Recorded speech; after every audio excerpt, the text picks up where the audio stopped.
Hello students of sociology समाज विज्ञान गोटे मुख्य क्वेश्चन देख जातिर संज्ञा निरूपण कर यार लक्षण गुड़िक आलोचना कर।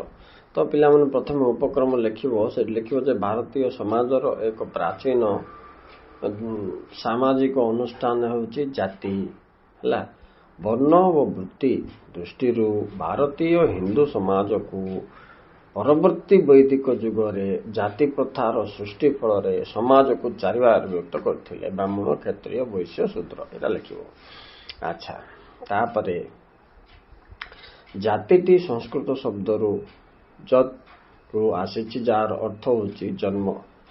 आ गोटे पोर्तुगीज शब्द कास्टा भी अच्छी पिला माने जो जाति शब्द कैस्ट शब्द आसी तार अर्थ भी जन्म बा रक्त संपर्क बोलिकी बुझा जाए।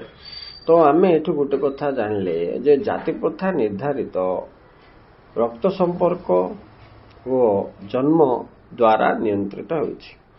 अच्छा आ विषय तो साउथ रो से एम श्रीनिवासन बोलिया लोक गोटे भल संज्ञा देछि पिला माने। तो एठी के जनकर अछि देखो एडी ग्रीन कर मतरे जाति कोन तापर देछि सी एच कुलिंग को मतरे ता उत्तर देछि हार्बर्ट रेसलंग को मतरे कोन टिक देखिदेला परे M N Srinivasan south India रो से जण देथिबो पिला माने संज्ञा तार संज्ञाटा तमे बही देखि खुजी काढी करी प्रैक्टिस करिया पड़िबो।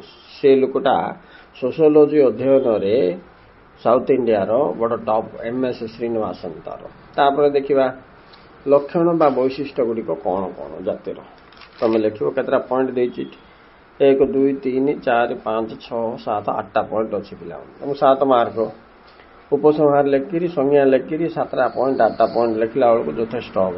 जमीक 1 नंबर देख जन्महार जातिर निर्धारण जन्म द्वारा जाति प्रथा निर्धारण। 2 नंबर रे विवाह विधि अनुजाई विवाह समजाति मध्य हेबा उचित या गोटे जातिर लक्षण। थार्ड लक्षण कौन बोले प्रत्येक जातिर सदस्य मानक खाद्यपेय मिलामिशा क्षेत्र में कटकणा रही। सेमती 4 रे जदि आम देखा जाति प्रथा एक कौलिक वृत्ति जहा जन्म मृत्यु पर्यंत बाध्यतामूलक ही लगी रही थाए। 5 नंबर देख जाति स्तरीकृत अटे नहीं कि बोले जाति रे और उपजाति थी पिला माने नहीं कि ब्राह्मण बोले ब्राह्मण 4 प्रकार तेली बोले तेली 4 प्रकार एमती थी तेणु यह स्तरीकृत अटे। 6 नंबर देख जाति परिवर्तन सहज नुहे नहीं कि माने गोटे लोक जो जाति जन्म होइथिबो ताको परिवर्तन करिबा एक कष्ट साध्य प्रणाली अटे। अनेक कटकणा अनेक सहन पर जाके यह संभव होता है पिला माने राइट। आजिकल किंतु टिके कहल हो गलानी हेले भी। 7 नंबर देखिया पिला माने सेठ लेखा हिच कोन जाति प्रथा पवित्रता एंड अपवित्रता that means sacred and profane बोली करबा को रो माप काठी रो निर्धारित द्वारा निर्धारित बोली कहा जाए।